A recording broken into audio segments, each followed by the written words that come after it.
Kita masih membahas kitab Bulughul Maram, dan kali ini kita akan membahas masalah yang baru, yaitu babut tayammum. Faqala al-muallif rahimahullahu ta'ala wa nafa'ana bihi wa bi'ulumihi fid dharain amin. Babut tayammum. Tayammum sebagaimana kita ketahui adalah bersuci sebagai pengganti dari wudu atau mandi junub ketika tidak ada air atau ketika ada air tetapi tidak bisa menggunakan. Tentang tayammum, Allah Subhanahu wa taala menyebutkan di dalam Al-Qur'an pada dua ayat. Yang pertama surat An-Nisa, yang kedua surat Al-Maidah. Tadi bacaan saya keliru pada bagian akhirnya, karena innallaha kana afuwan ghafura, bukan ghafurur rahima, itu pada surat An-Nisa. Adapun pada surat Al-Maidah maka bacaannya lebih panjang. A'udzu billahi minasyaitonir rajim. يا أيها الذين آمنوا إذا قمتم إلى الصلاة فاغسلوا وجوهكم وأيديكم إلى المرافق وامسحوا برؤوسكم وأرجلكم إلى الكعبين. Ini tentang wudu ya. Wa in kuntum junuban fatahharu. Ini tentang mandi junub.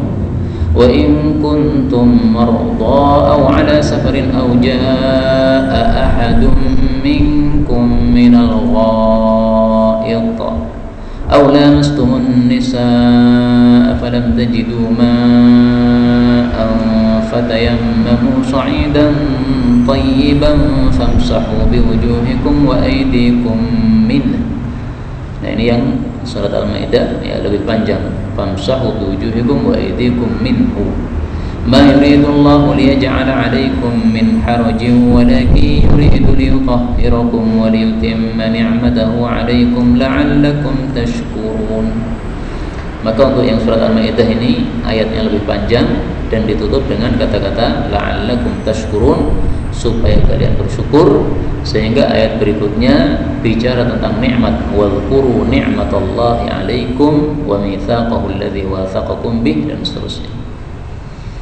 Yang berkaitan dengan bab kita adalah kalam Allah Ta'ala ketika Allah mengatakan wa in kuntum marda, kalau kalian sakit, au ala safar, atau safar, au jaa ahadun minkum minal ghaid, atau seseorang datang dari kakus, dari buang hajat. Buang hajat ini bisa BAB, bisa BAK. Au lamastumun nisa, atau kalian itu jima dengan istri. Falam tajidu ma'an, lalu kalian tidak dapatkan air. Fatayammamu, maka tayammumlah. Tayammum artinya menuju ya. Menujulah kepada sa'idan thayyibah, kepada sa'id yang suci. Kalau najis tidak bisa untuk tayammum. Famsahu biwujuhikum wa aydikum, usapkan kepada wajah dan tangan. Minhu, dari sebagian sa'id tadinya. Jadi min di sini menunjukkan arti sebagian, atau istilahnya min litab'in. Nah, Allah menyuruhkan tayamum itu ma yuridullahu liyaj'ala 'alaikum min haraj, karena Allah tidak menghendaki menjadikan bagi kalian kesulitan, walakin yuridu liyutahhirakum, Allah ingin menjadikan kalian suci, wa liyutimma ni'matahu 'alaikum, dan juga menyempurnakan nikmatnya kepada kalian, la'allakum tashkurun, supaya kalian bersyukur kepada Allah Subhanahu wa ta'ala. Itulah dalil tayamum dalam Al-Qur'an. Kita baca kemudian hadis 126 dalam kitab saya ini. Faqala al-muallif rahimahullahu taala wa an Jabir bin Abdullah radhiyallahu anhuma. Di sini radhiyallahu anhuma karena Jabir dan bapaknya Abdullah dua-duanya adalah sahabat Nabi, dan akidah kita Ahlus Sunnah wal Jamaah mendoakan ridha kepada seluruh sahabat Nabi sallallahu alaihi wasallam tanpa kecuali. Anna Nabiyya sallallahu alaihi wasallam qala, u'titu, aku telah diberi, khamsan, 5 perkara, lam yu'tahunna, yang tidak diberi 5 perkara itu, ahadun, seorang pun, qabli, sebelumku. Maksudnya seorang pun dari para nabi sebelumku. Berarti tidak juga diberikan kepada setelah Nabi, karena beliau Nabi yang terakhir. Nah, 5 itu apa saja diperinci oleh Nabi. Yang pertama, nusirtu, aku ditolong oleh Allah, birruhbi, dengan rasa takut, yaitu rasa takut pada orang-orang kafir yang memusuhi Nabi, masirata, perjalanan syahrin, 1 bulan. Artinya musuh masih jauh 1 bulan dari Nabi, mereka sudah ketakutan, ya. Nah, apakah ini juga berlaku untuk umatnya? Diperselisihkan oleh para ulama. Tetapi tampak pada masa sekarang bahwasanya musuh tidak ketakutan meskipun kita di depan mata. Berarti ini khusus untuk Nabi, tidak untuk umat Nabi Sallallahu Alaihi Wasallam. Tapi kalau kita mengikuti sunnah-sunnah beliau, insya Allah nanti ini juga akan kita dapatkan.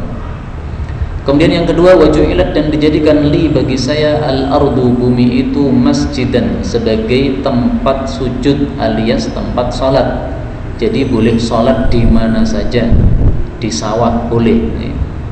Wa tahuran, dan alat bersuci, artinya untuk tayamum. Maka tayamum ini kekhususan bagi umat Nabi Muhammad sallallahu alaihi wasallam, tidak ada pada umat terdahulu. Fa ayyuma rajulin, maka siapapun seseorang, adrakathu, yang mendapati dia as-salatu, salat, maksudnya waktu salat mendapati dia alias sudah masuk waktu salat, falyusalli, maka hendaklah dia salat dimanapun berada, maksudnya begitu nih. Kalau tidak ada masjid, tidak ada air, ya sudah, dia sholat di situ tanpa air nggak apa-apa, karena di samping dia semuanya ini ada alat untuk bersuci. Tanah-tanah itu semuanya bisa untuk bersuci, bisa untuk sholat. Wa dzakarul hadis, dan beliau melanjutkan hadis ini. Ini belum ada riwayatnya siapa, ini ditulis sendiri. Hadis ini adalah hadis muttafaqun alaih. Jadi mestinya di sini tertulis muttafaqun alaih. Mungkin sebagian naskah sudah ada, tapi dalam naskah saya ini belum ada. Hadis ini yang berkaitan dengan bab adalah kata-kata tahuran, yang artinya tanah sebagai alat bersuci, berarti untuk tayamum. Dan ini merupakan khususiyah bagi umat Nabi, karena di sini beliau mengatakan itu hanya diberikan kepada saya, tidak diberikan kepada umat-umat sebelum saya. Kemudian dari hadis ini kita bisa ambil beberapa faedah. Faedah yang pertama, kata-kata khamsan, 5 perkara, ini bukan membatasi, karena khususiyah, kekhususan yang diberikan kepada Nabi, kalau kita kumpulkan totalnya itu lebih dari 200. Kalau di sini hanya disebutkan 5 kekhususan, tapi total kekhususan Rasulullah SAW lebih dari berapa? 200. Untuk mengetahuinya bisa dibuka kitab Al-Khasa'is Al-Kubra. Ini karya Al-Imam As-Suyuti rahimahullah yang wafat tahun 911. Kemudian sudah diringkas oleh guru saya, Syekh Al-Maghribi dari Maroko. Beliau meringkas kitab ini dalam 1 jilid, karena asalnya ini adalah 2 jilid. Nah, dilihat di situ 200 itu apa saja kekhususan Nabi Shallallahu Alaihi Wasallam. Faedah yang kedua, dalam hadis ini disebutkan masirata syahrin, musuh sudah ketakutan meskipun jarak Nabi masih 1 bulan perjalanan. Dalam riwayat Tabarani dan Baihaqi itu bukan 1 bulan tetapi 2 bulan. Berarti kan bertentangan antara 2 hadis ini. Beliau mengatakan wa nusirtu birru'bi min masirati syahrain. Perjalanan 2 bulan itu musuh sudah ketakutan. Dan hadis ini diriwayatkan oleh Baihaqi dan Tabarani, derajatnya juga sahih. Nah, maka para ulama kemudian mengkompromikan antara hadis ini dengan hadis muttafaqun alaih tadi, maka berarti maksudnya 1 bulan ke depan dan 1 bulan ke belakang itu musuh pada ketakutan. Supaya 2 hadis ini saling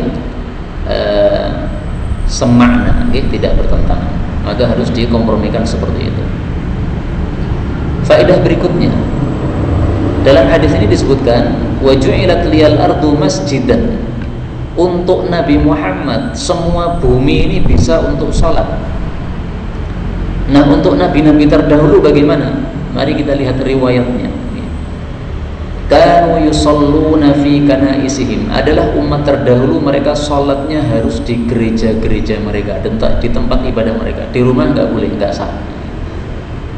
Harus datang ke tempat ibadah. Riwayat yang lain, lam yakun ahadun minal anbiya, tidak ada seorang pun nabi yusalli hatta yablugha mihrabahu, tidak mungkin melakukan sholat kecuali sudah sampai ke mihrabnya, tempat khusus untuk sholat, seperti di masjid ini ada mihrab, yaitu tempat khusus untuk sholat. Nah, kalau sudah ada di tempat khusus itu baru boleh sholat. Dalilnya di dalam Al-Quran, Allah Subhanahu wa ta'ala juga menceritakan tentang Nabi Zakaria alaihi salatu wassalam. Kullama dakhala 'alaiha Zakaria al-mihraba wajada 'indaha rizqa. Setiap kali Nabi Zakaria masuk kepada Maryam, yaitu di mihrab tempat ibadahnya Nabi Zakaria, maka dia mendapati padanya ada rizki. Nah, ini menunjukkan bahwa para nabi terdahulu itu kalau sholat ibadah itu harus di mihrab, di tempat khusus untuk ibadah, tidak bisa bebas. Kalau kita alhamdulillah bisa bebas di mana saja, kecuali tempat yang najis, ya tidak boleh. Kuburan juga tidak boleh, karena dikhawatirkan akan ada sisi-sisi kesyirikan, menyembah kepada orang yang sudah mati. Kemudian hadis yang berikutnya 127. Wa fi hadithi Hudzaifah 'inda Muslim wa ju'ilat, dan dijadikan turbatuha, debunya bumi, lana bagi kami, tahuran, sebagai alat bersuci atau tayammum, idza apabila lam najid, kita tidak mendapati alma, air. Hadis ini, kata-kata turbatuha yang artinya debu, ini merupakan dalil mazhab Syafi'i bahwasanya tayamum itu wajib dengan debu. Jadi selain debu nggak bisa. Debu itu yang apa? Yang apabila kita tepuk begini dia akan berterbangan, itu namanya debu. Maka batu nggak bisa, karena dia bukan debu. Tetapi pendapat yang kedua kuat sekali. Karena apa? Karena dalam riwayat Imam Ahmad rahimahullahu ta'ala, kalimatnya adalah wa ju'ilat al-ardu kulluha, dan dijadikanlah bumi ini semuanya, total, tidak hanya debunya saja, tetapi debu atau pasir atau kerikil atau batu, apapun ya yang termasuk dari bagian bumi ini, maka ini bisa untuk tayamum.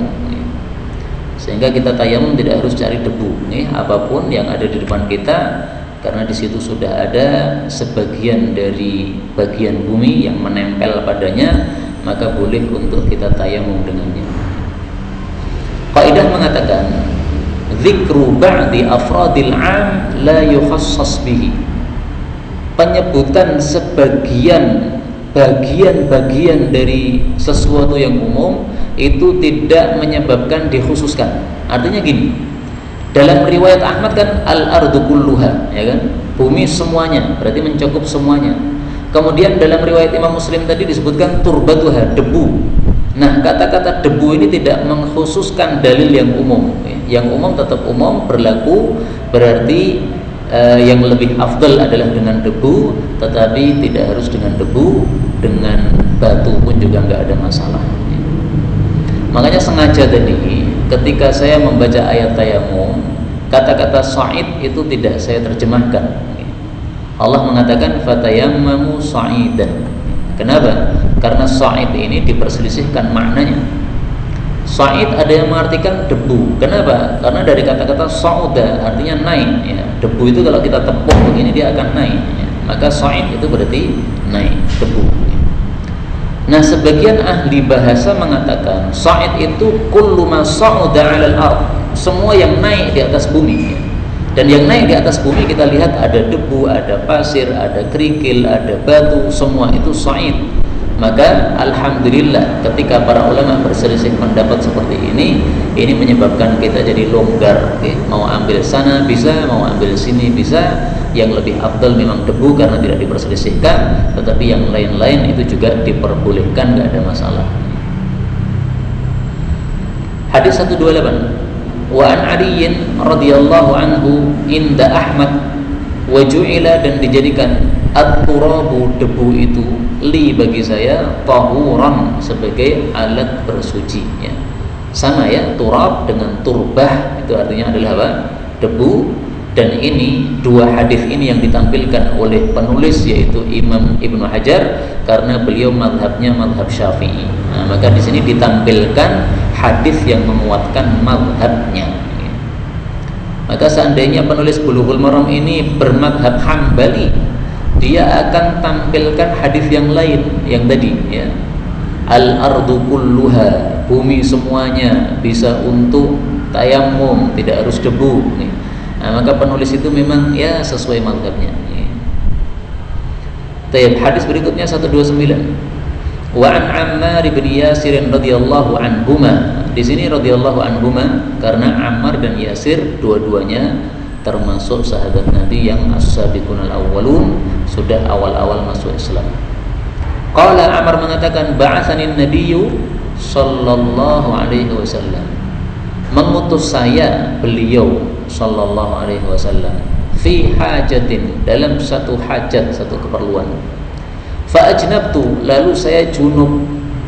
Jadi seseorang menceritakan dirinya junub itu enggak apa-apa ya, bukan sesuatu yang tercela ya. Falam ajid, lalu saya tidak mendapati alma, air. Fatamarraghtu, dalam riwayat yang lain fatama'aktu, sama ya. Lalu saya ini berguling-guling fis sa'idi, di dalam debu. Karena dia mengira kalau wudu itu tayamum dengan debu, maka mandi juga mandi dengan debu ya. Kama sebagaimana tamarrahu, berguling-guling, ada hewan ya. Ayam atau kucing yang suka guling-guling di pasir itu, di tanah itu. Nah, dia menirukan itu. Tsumma ataitun nabiyya sallallahu alaihi wasallam. Kemudian saya datang kepada Nabi, fadzakartu dzalika lahu, maka saya pun menyebutkan hal itu kepada Nabi. Faqala, maka Nabi mengatakan, Nabi tidak menyalahkan, namanya orang ijtihad itu ya salah dimaafkan. Maka Nabi tidak menyalahkan. Beliau mengatakan, innama, sesungguhnya tiada lain, yakana adalah yakfika, cukup bagi engkau, antakula, bahwasanya engkau berbuat. Jadi takula di sini bukan berkata ya, tetapi berbuat atau melakukan, biyadaika, dengan kedua telapak tanganmu, hakadha, seperti ini. Nah, seperti ini dipraktekkan oleh Nabi. Tsumma daraba, kemudian beliau pukulkan, biyadaihi, kedua telapak tangannya, al-ardha, ke tanah, darbatan wahidatan, satu kali pukulan. Tsumma, kemudian masaha, beliau usapkan, asyimal, tangan kiri ini, alal yamin, kepada tangan kanan. Nah, jadi yang diusap itu tangan kanan dulu, sehingga yang bekerja tangan kiri dulu, usap pada tangan kanan. Wa dhahira kaffaihi, dan juga punggung kedua telapak tangannya juga diusap. Wa wajhahu, dan wajahnya. Nah, maka kalau prakteknya bisa begini, tangan kanan kan, tangan kiri. Nah, kemudian wajahnya. Hadis ini muttafaqun alaih dan lafalnya bagi Imam Muslim. Hadis ini bicara tentang tata cara tayamum, bahwasanya tayamum itu tata caranya adalah darbatan wahidah, satu kali pukul. Maka satu kali pukul cukup untuk dua telapak tangan dan wajah. Adapun pendapat yang mengatakan dua kali pukul itu hadisnya tidak sahih ya. Karena itu kita mengikuti pendapat yang satu kali pukul, dan ini pendapat mayoritas para ulama. Menyelisih mereka mazhab Syafi'i, mereka mengatakan dua kali pukul, hadisnya nanti setelahnya, tetapi hadisnya ini tidak sahih sehingga tidak bisa dijadikan sebagai dalil ya. Kemudian masalah mengusap ini diperselisihkan oleh para ulama. Apakah wajah ini terakhir? Karena di sini disebutkan kaffaihi, kedua telapak tangan, wa wajhahu, dan wajah. Jadi mengusap tangan dulu baru wajah, atau wajah dulu baru tangan. Karena di dalam Al-Quran Allah Subhanahu wa ta'ala menyebutkan wajah dulu. Famsahu, usaplah, biwujuhikum, wajah kalian, wa aidikum, dan tangan kalian. Nah berarti kan wajah dulu kan. Nah ketika berselisih antara Quran dengan sunnah seperti ini, maka perlu kita mencari komprominya. Ternyata di dalam riwayat yang lain sangat jelas diperbolehkan dua-duanya. Karena di dalam riwayat Abu Dawud dijelaskan secara terperinci bagaimana tata cara bertayamum. Fadaraba biyadihi 'alal ardi. Beliau pukulkan ke tanah. Ini pertama. Fanafadhaha, lalu beliau mengibaskannya, dikibaskan atau diginikan. Jadi sehingga debu yang nempel ini jadi sedikit, tidak terlalu banyak. Karena kalau terlalu banyak nanti akan kotor wajah kita. Tsumma daraba bishimalihi 'ala yaminihi. Kemudian telapak tangan kirinya disentuhkan pada telapak tangan kanannya. Apakah atasnya ataukah bawahnya tidak disebutkan, maka bebas, mau atas mau bawah boleh. Wa biyaminihi 'ala shimalihi, dan juga tangan kanannya diusapkan pada tangan kirinya, 'alal kaffain, pada kedua telapak tangan saja. Nah ini jelas-jelas berarti kaffain hanya sampai pada telapak tangan, sini saja. Adapun sini tidak diusap. Ada sebagian ulama mengusapnya itu sampai siku. Kenapa? Disamakan dengan wudu. Ya, qiyas dalam ibadah itu enggak benar. Ya. Karena di sini yang sahih adalah kaffain, telapak tangan, berarti kita hanya sampai telapak tangan. Maka pendapat yang mengatakan sampai siku ini tidak sahih. Ada lagi pendapat malah sampai ketiak. Jadi tayamum panjang banget ini. Nah, ini kalau ketiaknya kena debu malah jadi gatal. Lah kemudian di akhir hadis disebutkan setelah mengusap tangan itu, thumma, kemudian masaha wajhahu, mengusap wajahnya. Kata-kata kemudian ini menunjukkan betul-betul wajah itu terakhir. Karena itu pendapat yang lebih kuat insya Allah tayamum ini boleh dua-duanya. Maka jumhur ulama berpendapat la yajibut tartib, tidak wajib urut sebagaimana dalam Quran. Kalau Quran kan disebutkan wajah dulu kan, wajah baru tangan. Nah jumhur atau mayoritas ulama berpendapat tidak wajib urut. Tapi kalau mazhab Syafi'iyah berpendapat yajib at-tartib, wajib urut. Tapi sudah kita tampilkan di sini dalil dalam Sahih Abu Dawud bahwasanya Nabi itu pernah juga tsumma masaha wajhahu, tangan dulu baru wajah. Maka paling bagusnya kalau kita tayamum, kadang wajah dulu, kadang tangan dulu. Wa fi riwayatin al-Bukhari, diriwayatkan oleh Imam Bukhari, wa daraba bi kaffaihi al-ardh, beliau pukulkan telapak tangannya ke tanah, wa nafakha fihima, lalu beliau meniup pada keduanya. Nah, tujuan meniup ini juga sama tadi, untuk meringankan debunya. Maka meniup atau mengibaskan tadi itu hukumnya hanya sunnah menurut para ulama kita. Karena yang paling inti adalah memukul supaya debu menempel pada tangan, kemudian mengusap supaya melakukan perintah Allah. Adapun meniup atau mengibaskan ini tidak ada perintah Allah Subhanahu wa taala, itu hanya maslahat untuk kita saja supaya tidak terlalu kotor, maka ini hukumnya hanya sunnah. Meniup ini sunnah. Seandainya tidak niup enggak apa-apa. Tapi mukul ini harus, wajib mukul ini. Kemudian mengusap ini juga wajib, harus, tidak boleh ditinggalkan. Tapi niup silahkan tinggalkan enggak apa-apa. Tsumma masaha bihima wajhahu wa kaffaihi, lalu beliau usap wajah dan kedua telapak tangannya. Inilah dalil yang paling kuat untuk tata cara tayamum. Para ulama mengatakan hadis-hadis tayamum sangat banyak, tapi yang sahih hanya dua. Yang sahih apa? Hanya dua. Satu hadisnya Ammar bin Yasir, dan yang kedua hadisnya Juhaim. Nah hadisnya Ammar bin Yasir ini ternyata yang paling jelas di antara hadis tentang tayamum.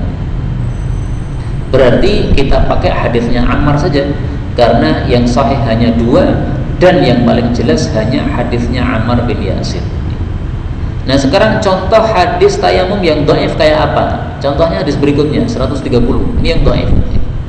Wa an Ibnu Umar radhiyallahu anhuma qala Rasulullah sallallahu alaihi wasallam, at-tayammum itu dorbatani, 2 kali pukul, dorbatun 1 kali pukul, lil wajh untuk mengusap wajah, wa dorbatun dan 1 kali pukul lagi, lil yadain untuk kedua telapak tangan, ilal mirfaqain sampai kedua siku-siku.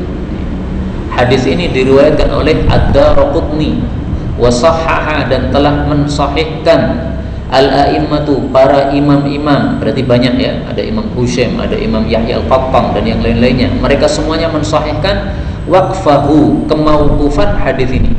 Mauquf itu artinya perkataan sahabat. Jadi maksudnya at-tayammum durbatan ini bukan sabda Nabi. Jadi di sini disebutkan qala Rasulullah sallallahu alaihi wasallam. Ini salah. Mestinya begini. Dari Ibnu Umar dia berkata. Jadi ini ijtihadnya Ibnu Umar. Ibnu Umar punya ijtihad. Tayamum itu mukulnya 2 kali. Kenapa? Kan ngusapnya 2 kali kan. Sebagaimana kalau kita wudu, kita mengusap membasuh wajah, kita ambil air basuh, kemudian kita ambil air lagi basuh tangan 2 kali kan. Nah berarti dikiaskan tayamum juga pukul 2 kali. Kemudian tangan ini diusap sampai siku-siku. Kenapa? Sama dengan wudu. Wudu kan juga sampai siku-siku kan. Nah maka ijtihad Ibnu Umar disamakan dengan wudu. Tapi ketika ada 2 pendapat, satu sesuai sabda Nabi, satu sesuai ijtihad sahabat Nabi. Nah ini pasti yang dimenangkan adalah apa? Sabda Nabi sallallahu alaihi wasallam. Karena Nabi tidak mungkin salah, tapi kalau sahabat Nabi bisa salah. Ibnu Umar dalam hal ini salah. Kenapa salah? Karena Nabi sudah mengatakan darbatan wahidah, 1 kali pukul. Nah, Ibnu Umar tampaknya belum mendengar hadis ini, karena tidak semua hadisnya Nabi didengar oleh Ibnu Umar. Ibnu Umar itu hanya meriwayatkan 2000 hadis, sementara Abu Hurairah meriwayatkan 5000 hadis. Nah, ini kan berarti jaraknya sangat banyak.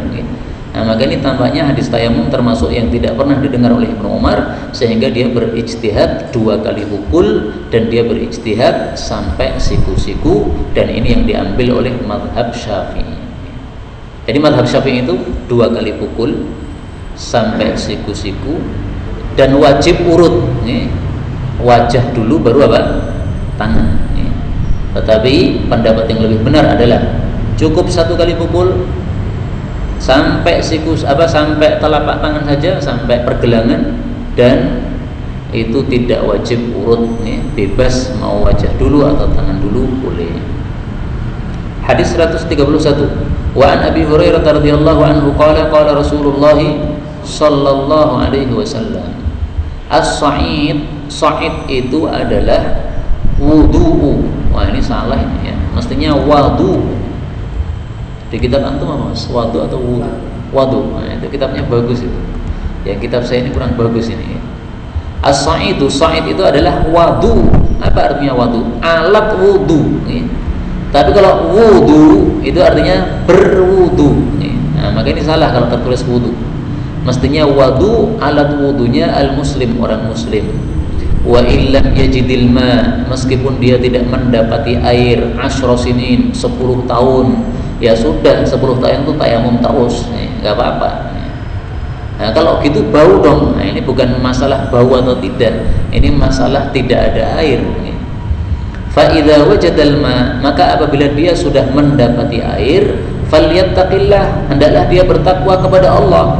Artinya jangan karena sudah terbiasa dengan debu, sudah nyaman dengan debu, kemudian tidak pakai air, jangan ya. Takwa kepada Allah yaitu wal yumissahu, dan hendaklah dia sentuhkan air itu basyaratahu, kepada kulitnya, alias dia wudu atau mandi kalau memang dia jenabat atau dia ingin sholat. Hadis diriwayatkan oleh Bazzar, disahihkan oleh Ibnu Qattan, walakin akan tetapi sawwaba, membenarkan Ad-Daraqutni, Imam Daraqutni, irsalahu, bahwa hadis ini mursal. Mursal itu sanadnya putus sehingga hadisnya dhaif.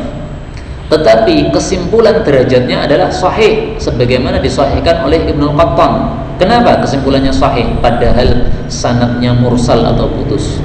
karena hadis berikutnya 132. Walid Tirmidzi, diriwayatkan oleh Imam Tirmidzi, an Abi Dzar dari Abu Dzar, nahwuhu, semisal hadis di atas, wa sahahahu, dan Imam Tirmidzi mensahihkannya.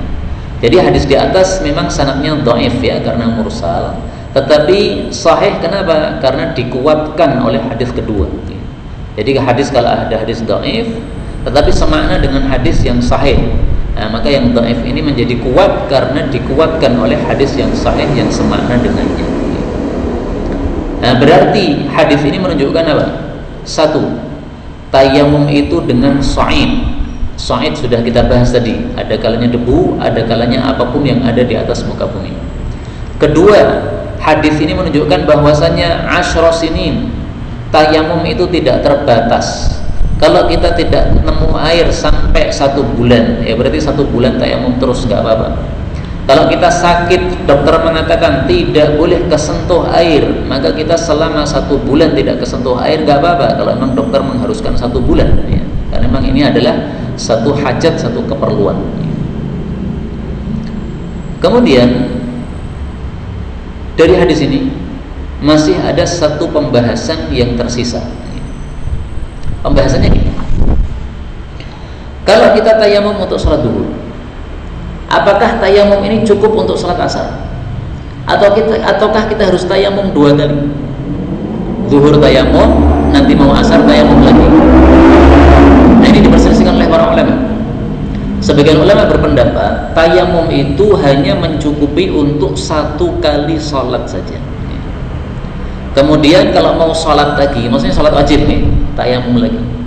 Tapi kalau sholat sunnah yang mengiringi sholat wajib, ini tidak wajib tayamum lagi. Jadi misalnya saya sholat duhur tayamum, setelah itu saya sholat ba'diyah 2 rakaat salam, 2 rakaat salam, nggak usah tayamum karena ini mengikuti.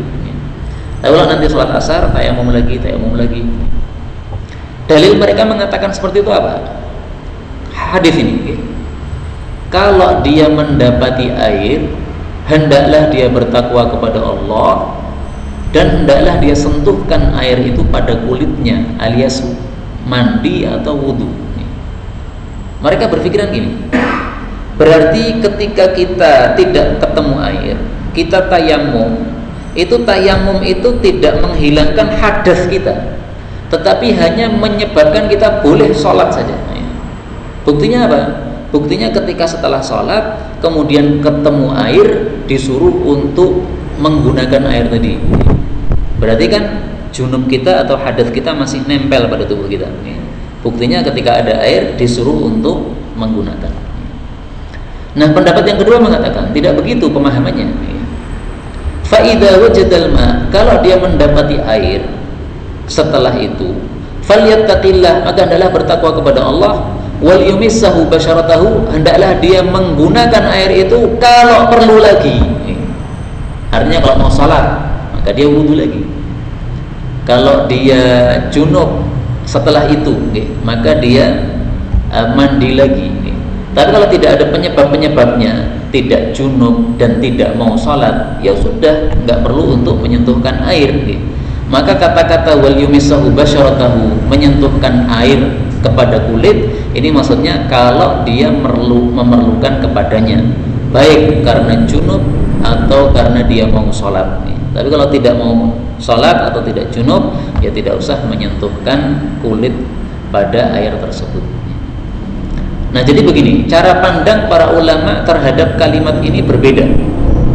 Yang satu mengartikan wal yumissahu basyaratahu, disuruh menggunakan air, artinya untuk melenyapkan hadasnya, berarti hadasnya masih tersisa. Yang satu mengatakan hendaklah dia menggunakan air, artinya kalau memerlukan kepadanya karena mau sholat atau karena junub. Nah, mana dari dua pendapat ini yang paling bagus? Kita melihat kaidah mengatakan at-taksis khairun minat ta'kid. Pemahaman baru lebih baik daripada pemahaman pengulangan. Nah, kalau kita artikan wal yumissahu basyaratahu, ini adalah menggunakan air untuk hadas yang sebelumnya. Ini berarti kan pengulangan. Nah, maka lebih baik kita gunakan kata-kata walimisahu basyaratahu ini untuk sesuatu yang akan datang, karena itu adalah pemahaman yang baru. Maka insya Allah yang lebih kuat adalah tayamum satu kali bisa untuk sholat berkali-kali. Ada orang sakit, tayamum untuk sholat maghrib, setelah itu dia ingin sholat isya jamak karena sakit, tidak usah tayamum lagi, ya langsung aja sholat isya, nggak apa-apa. Kenapa? Karena tayamum satu kali cukup untuk sholat berkali-kali, karena tayamum sebagai ganti dari apa? Wudu. Terakhir saya tutup dengan kaidah. Al-badal lahu hukmul mubdal. Pengganti itu memiliki hukum sama dengan yang diganti. Dalam hal ini pengganti adalah tayamum. Dia memiliki hukum seperti yang diganti, yaitu wudu. Kalau wudu itu melenyapkan hadas, berarti tayamum melenyapkan hadas. Kalau wudu itu bisa untuk 2 kali salat atau lebih, berarti tayamum bisa untuk 2 kali salat atau lebih. Wallahu ta'ala alam bisawab. Inilah yang dapat kita bicarakan pada malam hari ini. Sisa waktu bisa untuk tanya jawab kalau ada.